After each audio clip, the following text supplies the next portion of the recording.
What is up, YouTube? Hope you guys having a wonderful day. I've been meaning to make a video about this, and I finally had some time, and I like to put my input about what I've learned about working in a warehouse and a factory for the past 5 to 6 years of my lifetime. So, I got like 5, 6 years of experience in both industries. So, and they're no different. The only difference is that the factory I work at is an automotive factory. So you're going to smell like oil, deal with a lot of heavy lifting and a lot of loud noises. The warehouses I've worked at were basically, boxes, pallets, packaging, case picking, inventory, you name it. But the number one thing I've learned about working at these places is that you are treated like trash. You're treated like a wage slave, and they do not care about you, especially HR. Human resources literally use you until you decide to quit or complain. And it goes for the same with the team leads and area leads, whoever is in charge. They only see you as a number. The day that you wake up and realize that it's just a place to make money and leave, then you'll never want to stay there and work there the rest of your life. And most importantly, you have to understand that if you don't make decisions in that warehouse or factory, you're not important. You're just a number. And number two is that don't ever try to think that you can outwork overtime or you can keep up with overtime. The thing about most warehouses and factories that there's a certain period there's a certain period of the year where it's considered peak season, right? Kind of like Amazon and Prime season. This is where you can like milk as much overtime as you can if your body and mind can handle it. I've been working 60 to 80 hour weeks for about 3 years now. And I have a picture of the first day I started my job and what I look like now. I've literally aged like probably 5 to 8 years than what I look like in that picture. And I don't smile anymore. If you see me working, I do not smile. I'm straight to the point. I get my job done and I go about my business.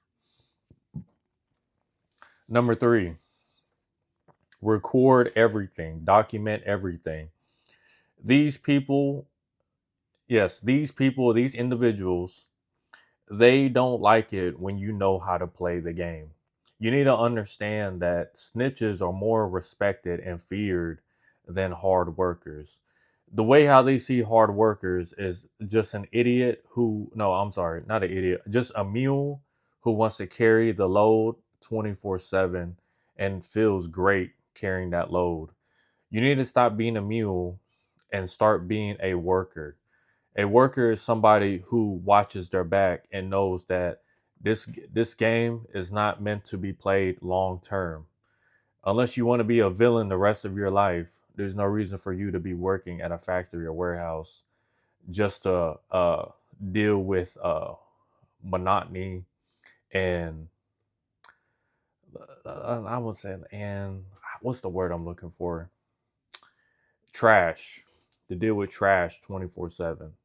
Because I hate to say it, all of these places I worked at, you really notice how much people have went through in life, and they're trying to use a stepping stone to start over, just to settle in and be in the same position they are when they first started. You always meet like an old head who worked there for like 5, 10 years, and then he'll be like, "Oh man, I don't want to be no team lead. I don't want to be no manager. You got to do with all that responsibility." And I be thinking, I'm like, that's not true. It's not that you don't want to do it. It's because they didn't choose you, and you probably know that you're not mentally capable to run a team. I mean, most people aren't, be honest, because Just like sales, if a product can't sell itself, then you won't sell anything. And if your team sucks, then you're gonna suck, because why are you gonna bust your back for a group of individuals who aren't even pulling the weight to help you? That's why I don't blame team leads who throw their subordinates under the bus, because it's like you only have one goal to you only have one goal at the end of the day, and that's to get the job done as a team. But it's there's always this miscommunication within team leads and the team members. It's either you understand or you don't. So yeah, just reverberate what I've been saying. You get treated like trash. You see people's lowest in life. Overtime will kill you slowly but surely, and it's not even worth the drop. It's like low hanging fruit. And yeah, it's to me, it's like it's a money prison. It's one of the easiest and greatest jobs to ever exist in the uh, American, job market. But let's just be honest. You don't ever last long at that job, and if you do last long, you will literally lose your mind of how crazy how things work in there. Unless, like I've said previously, unless you're like a manager, area leader, area manager in your department, or you're becoming a team leader or manager, there's really no point for you to stay there long term. If I had to, give a realistic, advice for somebody who's going into this job environment, don't take the job unless it pays your bills. It gives you about, $1,000, $2,000 extra after your bills. And if it doesn't do that, just go to another job. It's not even worth the squeeze, because the amount of pain that I feel throughout my limbs and body, I've slowly realized that it's not that working hard is bad for you, it's that working hard for the wrong place is bad for you. I believe in hard work if it's only benefiting you, like for example, starting a business, building a brand.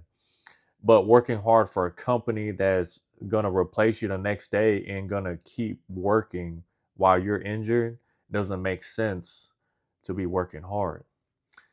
You're just looking like a fool who's carrying all the weight just to, try to prove something. But in reality, you're hitting a wall that, seems to be going nowhere. That's why just do your mandatory 8 hours and just go home, bro. There's no reason for you to stay there. And you can say, the women too. The women, I hate to say it, but this is where I realize that a lot of women are not loyal. They claim it's not cheating, but here they are flirting and touching other men just to buy time and just to feel good. Work relationships don't ever work out. That's why, like, I honestly appreciate it when women reject me at the job, because they're basically telling me, like, we know how this is going to play out. So let's just, keep it professional, keep it going. So overall, yeah, a warehouse and a factory are really great jobs if you utilize what they're meant to be for. Like, think about it. Not saying that you should do it, but think about it. You have a bad record. You need a job instantly. This job is hiring, high turnover rate, and you can get an abundance of overtime paying you time and a half. And even better, if you get full-time benefits, that's like literally the jackpot for somebody who went from, $3 an hour to $7 an hour to what, 20, 21, 22, $25 an hour. To me, that's like, yeah, that's like winning the jackpot in life, but you just can't, utilize it long term, even if you're on a forklift. I think either you're on a forklift or you're offloading or stacking boxes. It's all going to catch up to you eventually. Pain compounds, whether you like it or not. That's why blue collar work is not, long term if you think about it, right? It's more of like, it's the grind it out in your 20s, And then you should get a career change or a new job outlook within life when you're like in your mid 20s or early 30s. That's what I'm doing right now. Stay tuned. But for the most part, warehouses and factories has its benefits, but but the benefits don't outweigh the cons. Staying there long term will hurt you more than actually, staying at a job. I'll put it this way. It's a trap in itself if you fall for the overtime trap and you try to stay there and you tell yourself, oh yeah, there's also, next paycheck. Oh yeah, I got next paycheck. Oh yeah, I got next paycheck. Oh, there's also next year. The longer you stay there, the more you realize how depressing and miserable it is. And eventually you'll start to think like, if you're, if you're more open to your future or you're thinking about long term, you'll soon realize that this isn't what you want to do in the next 20 to 30 years. This is a stepping stone, and stepping stones require you to utilize what you have at the current time and moment. And if you don't do that, you're going to end up just like everybody in that factory and warehouse, miserable, bored, you know cheating and doing all sorts of like immature things that don't really pertain to anything. But yeah, I hope you guys have a wonderful day. I'll see you guys later.